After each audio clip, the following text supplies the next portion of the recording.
아이를 잘 키우고 싶다면 엄마가 먼저 행복해지세요. 부모의 얼굴 표정 속에 아이의 자존감이 있습니다. 이후로 아이의 행동에 대해 지나친 분노가 치솟아 오를 때면 아이를 혼내고 다그치기보다는 자신의 마음을 들여다보려고 노력하게 되었다.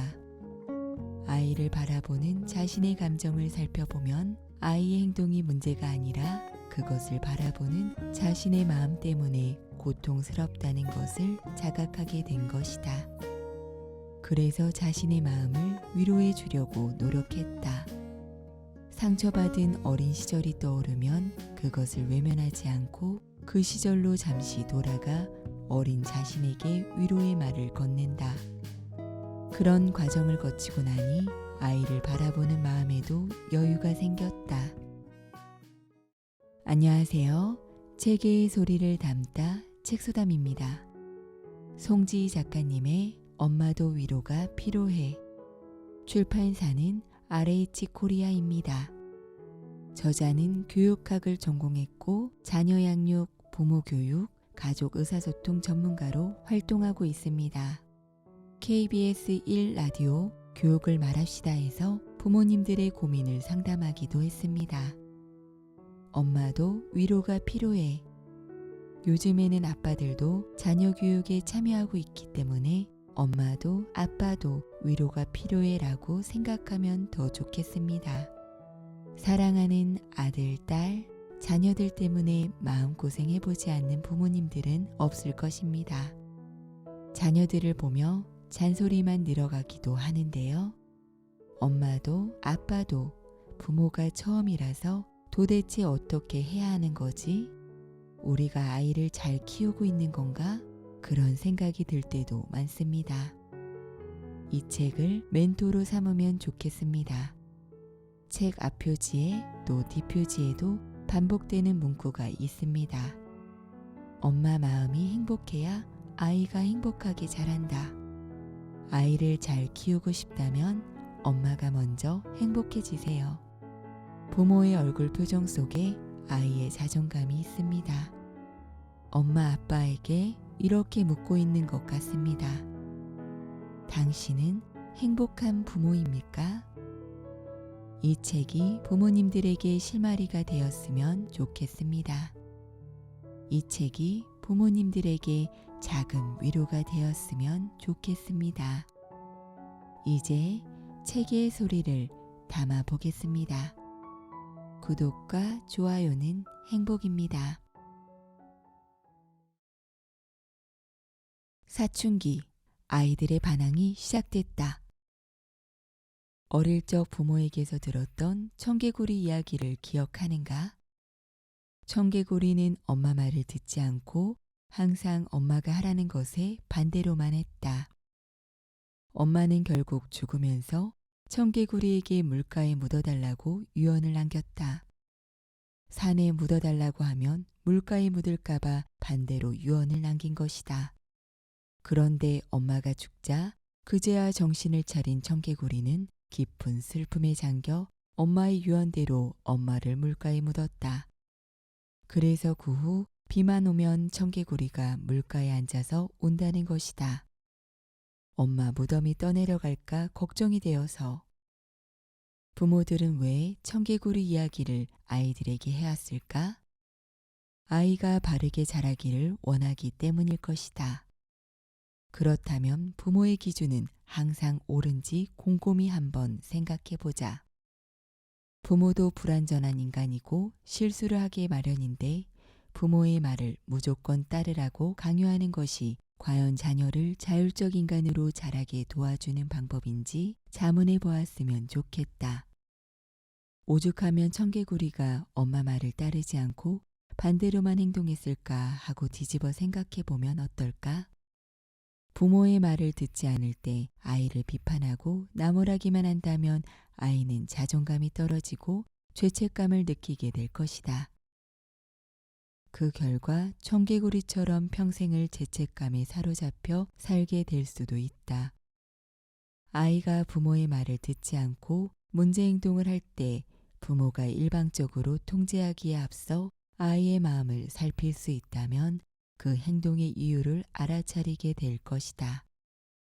지나치게 공격적인 아이, 수줍고 위축돼서 표현하지 않는 아이는 모두 상처를 받은 증거라고 한다. 친구들끼리 놀다가 사소한 일로도 금방 남을 때리거나 울어버리는 아이, 무슨 일이든 폭력을 먼저 쓰는 아이를 부모가 물리적으로 제지하려고 하면 아이는 부모에게서 폭력을 배워서 행동을 조절하기 어렵게 된다. 아이는 부모와의 상호작용 과정에서 사회적 행동 방식을 배우기 때문에 문제 행동을 아이만의 원인으로 본다면 아이의 태도를 근본적으로 바꾸기는 어렵다. 어린 시절 자녀와 맺은 관계가 자녀가 사춘기를 맞으면 고스란히 드러난다. 강압적으로 자녀 행동을 통제하거나 자녀를 대하는 태도가 일관적이지 않았을 경우 아이는 사춘기가 되었을 때 부모의 권위에 도전하고 반항하거나 일탈 행동을 할 수 있다. 사춘기 아이들은 왜 반항할까? 초등학교 4학년 수민이는 엄마가 공부 이야기를 하려고 하면 내가 알아서 할 거야 하고 말하는 일이 부쩍 많아졌다. 방문을 닫고 들어가서 아무도 못 들어오게 하는가 하면 엄마가 공부하라고 하면 왜 그걸 해야 되는데 하고 따지곤 한다. 고분고분 말 잘 듣던 아이가 뿌르통에서 말끝마다 퉁명스럽게 대답하고 엄마가 다가가려고 하면 간섭하지 말라고 반항하지만 막상 거리를 두면 또 관심을 가져주지 않는다고 불평한다. 그러니 엄마는 무엇이 잘못되었는지 알 수가 없다.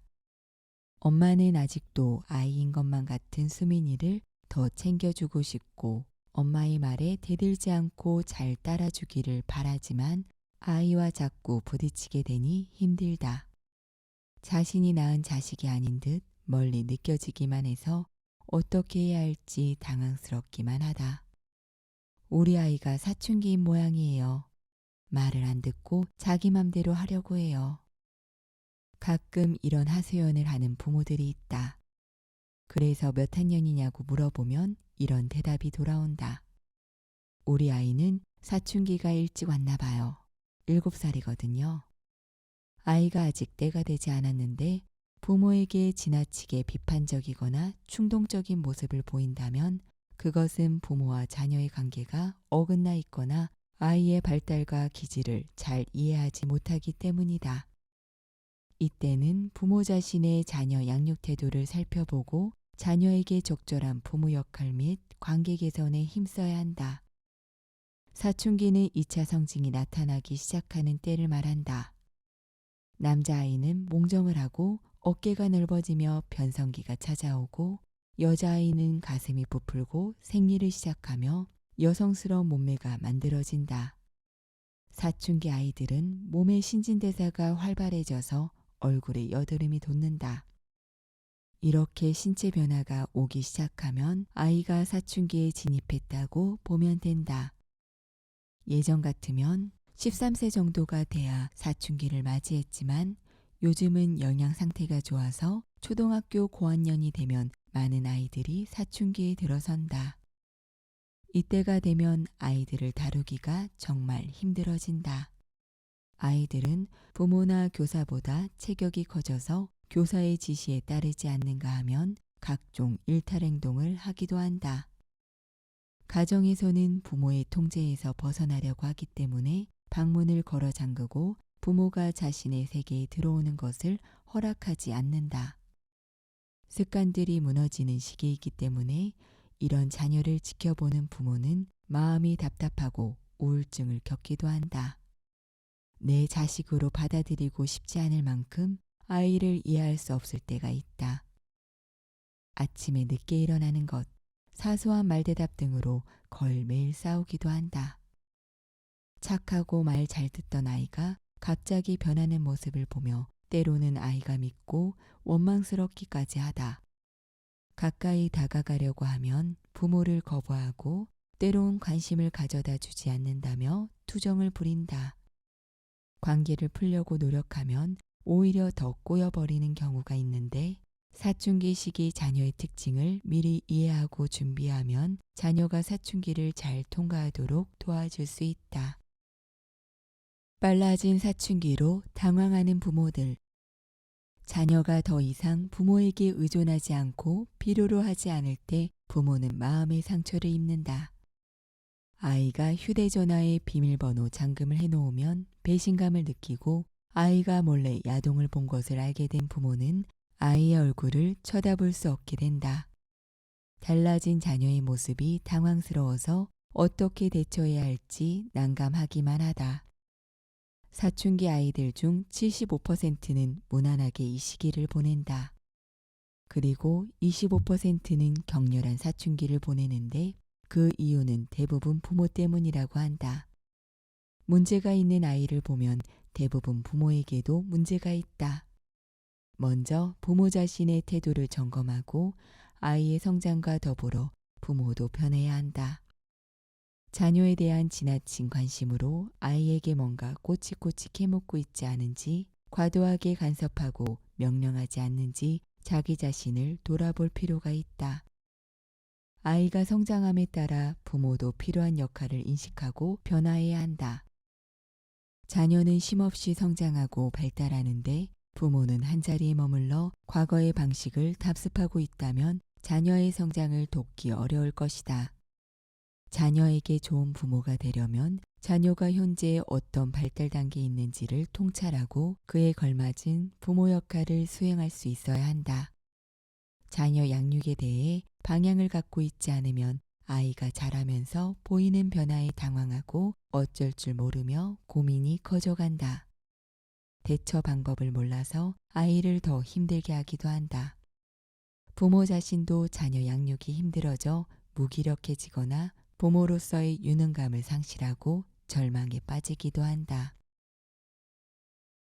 아이는 더 이상 부모의 욕구대로 움직이지 않는다. 순하고 말 잘 듣던 아이가 부모 말에 대들고 반항할 때 부모는 버릇을 고쳐주기 위해 훈계하고 꾸중도 하지만 도리어 부모와 자녀 간의 기싸움으로 번지기도 한다. 부모는 자녀에게 기가 꺾이지 않기 위해 힘으로 제압하려 하지만 역부족을 느낄 때가 많다. 사춘기 부모가 자녀를 훈육하고 가르치기가 힘든 시기이다.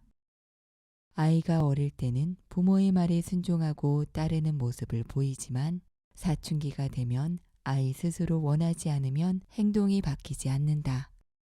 부모 말을 잘 듣는 시기는 초등학교 저학년에 이미 끝나기 때문이다. 사춘기 아이의 반항은 부모에게서 독립하려는 욕구가 강해지면서 부모와 다른 자기 목소리를 내고 싶은 자기 선언의 욕구를 표현한다. 그런데 사춘기 아이들은 자기 주장을 정교하고 합리적으로 펼칠 만큼 성숙한 상태가 아니고 경험도 부족하기 때문에 자신의 생각과 욕구를 일방적으로 주장하거나 거칠게 표출하게 된다. 자기 선언을 하는 아이와 그것을 인정하지 않는 부모 사이에는 단단한 벽이 생기고 부모와 자녀 사이에는 단절되고 만다. 자녀와 생각이 일치하지 않아 의견 조율이 안 될 때 부모가 물리적인 힘을 행사하거나 체벌을 가하면 부모에 대한 깊은 원망과 반발심을 일으키고 충동성을 부추기게 된다. 부모와의 관계가 단절된 이 시기 아이들은 부모에게 이유 없는 반항을 하고 반항을 위한 반항이라는 극단적이고 일탈적인 행동을 할 위험도 있다. 그러므로 부모가 화를 다스리지 못해 자녀에게 감정적으로 대처하는 일이 없도록 주의해야 한다. 또 갈등이 있을 때 상황을 즉각 종결하고 문제를 빨리 해결하기 위해 체벌을 하는 등 폭력을 쓸 경우 폭력의 정당화를 아이에게 가르치게 된다. 그럼 아이도 부모가 한 것처럼 폭력을 쓰고 그것을 합리화할 위험이 있으므로 부모는 자신의 행동에 유의해야 한다.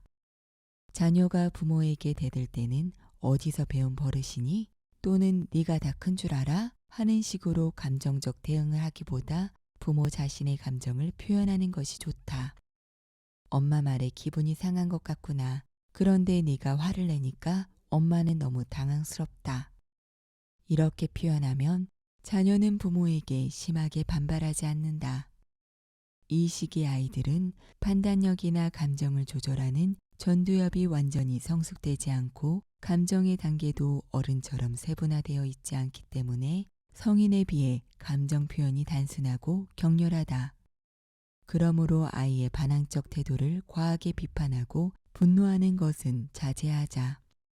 자녀와 갈등이 있을 때 반항하고 대드는 아이의 행동에 집착하면 부모의 염려와 걱정을 전달하기보다는 자녀의 행동에 대한 비판으로 자녀에게 모욕감을 줄 수 있다. 그러므로 부모가 격렬한 감정에 압도돼 아이에게 모욕적이거나 수치심을 안겨주는 말 또는 상처 주는 행동을 하는 일이 없게 주의해야 한다. 부모는 감정을 다스린 뒤 자녀와 마주하는 것이 바람직하다.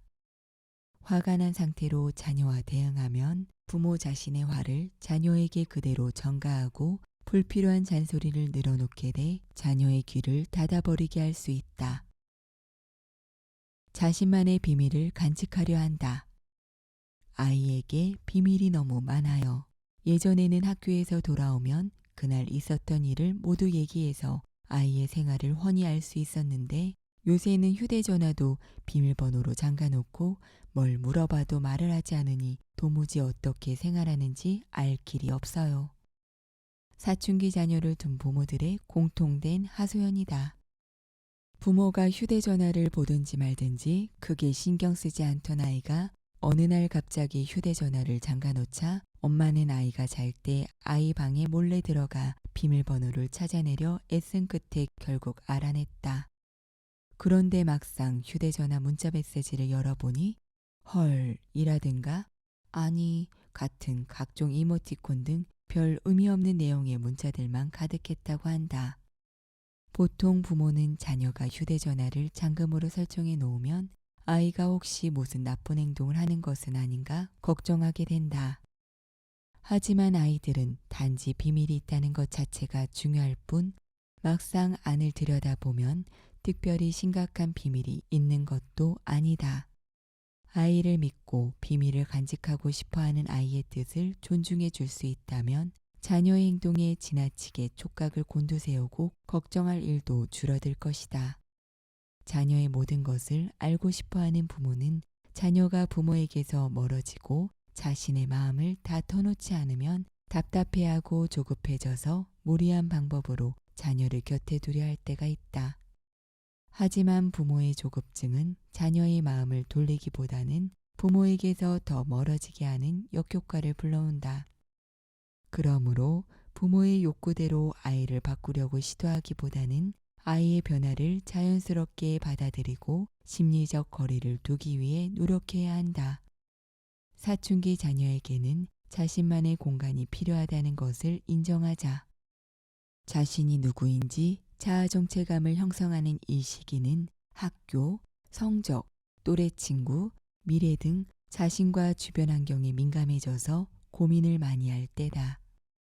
자신만의 공간에서 그런 고민을 혼자 간직하고 싶어 하거나 또래끼리 비밀을 유지하려 할 때 부모는 어떻게 해야 할까? 엄마가 필요하면 불러 기다릴게. 이렇게 자녀에게 한 발 뒤로 물러나 있으면서 신뢰감을 주는 것이 좋다. 아이와 자꾸 멀어진다고 느낀다면 자녀가 관심 있어 하는 것은 무엇인지, 무엇에 흥미가 있는지 관찰하고 그것을 함께 나누면 자연스럽게 가까워질 수 있다. 아이가 좋아하는 것을 부모가 인정하고 받아들일 때 자녀는 부모를 편안하게 여긴다. 자녀가 사춘기가 되면 부모가 집을 나가라.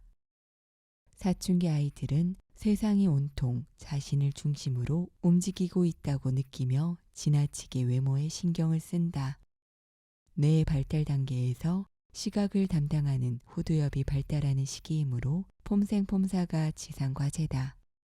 옷을 차려입지 않으면 문 밖에도 나가지 않으려 한다. 세상 모든 사람이 자신을 바라본다고 느끼기 때문에 지나치게 타인의 시선을 의식하는 것이다. 남자아이들은 머리 모양을 사수하느라 부모와 신경전을 벌인다. 외모에 대한 동경을 충족시켜주는 대상이 바로 연예인이다.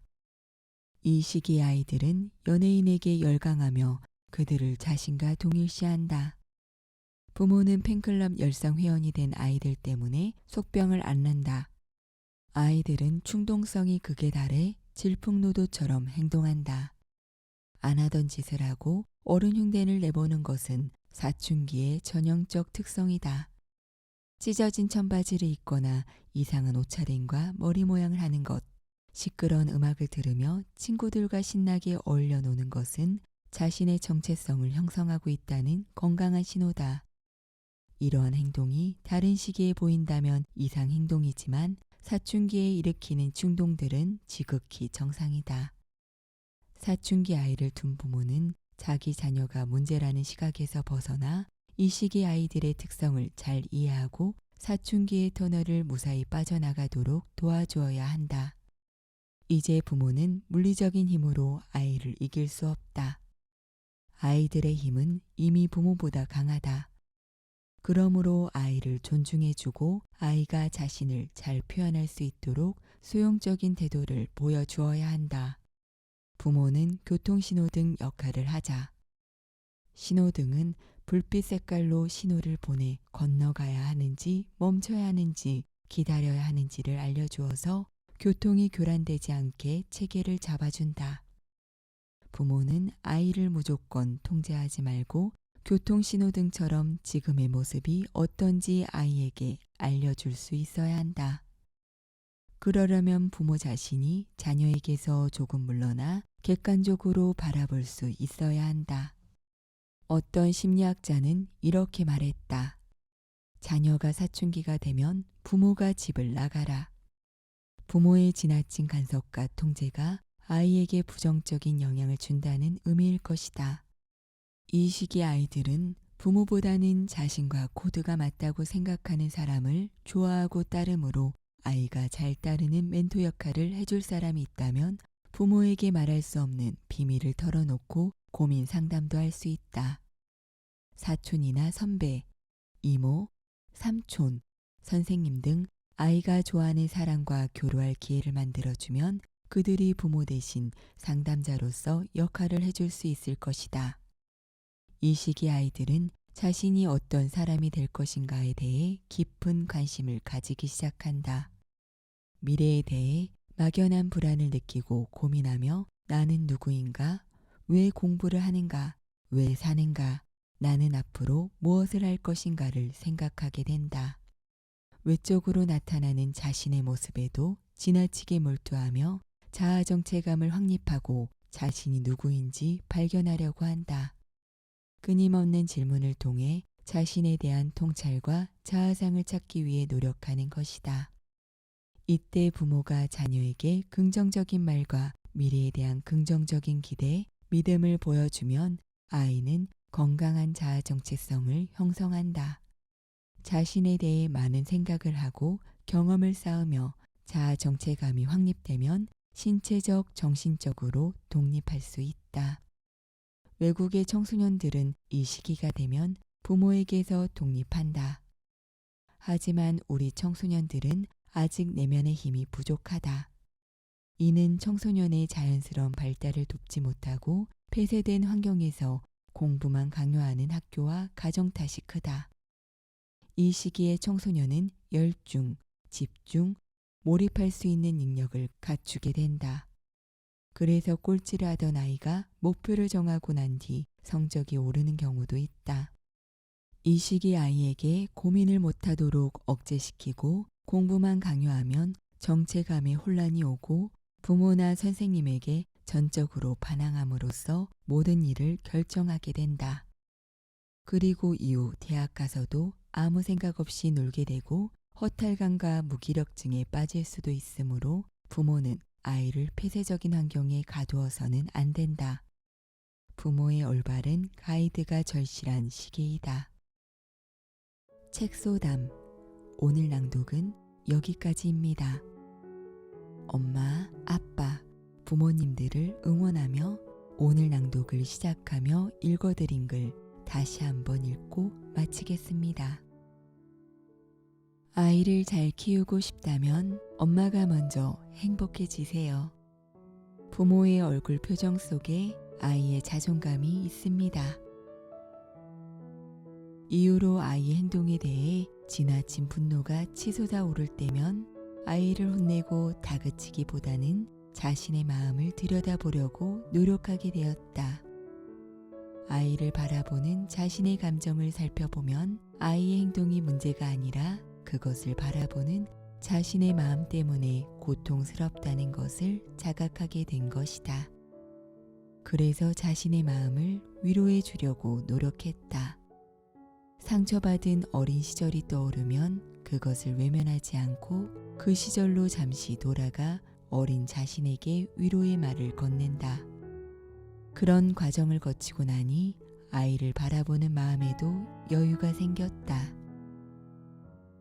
구독과 좋아요는 행복입니다. 책의 소리를 담다. 여기서 마칩니다.